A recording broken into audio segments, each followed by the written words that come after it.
أهلا بكم مشاهدينا الكرام، معكم مختار ندى من قناة الأولى مختار ندى.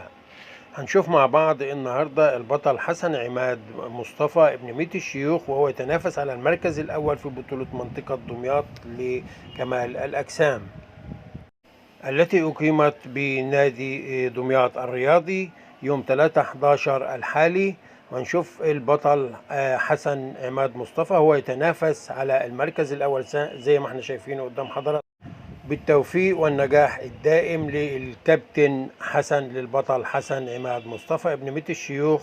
ربنا يوفقك يا بطل. ما تنسوش لو عجبكم الفيديو الاشتراك في القناة والضغط على زر الجرس عشان يوصلكم كل الفيديوهات الجديدة. هنكمل مع بعض الفيديو وهنشوف البطل حسن وهو يتنافس على المركز الأول.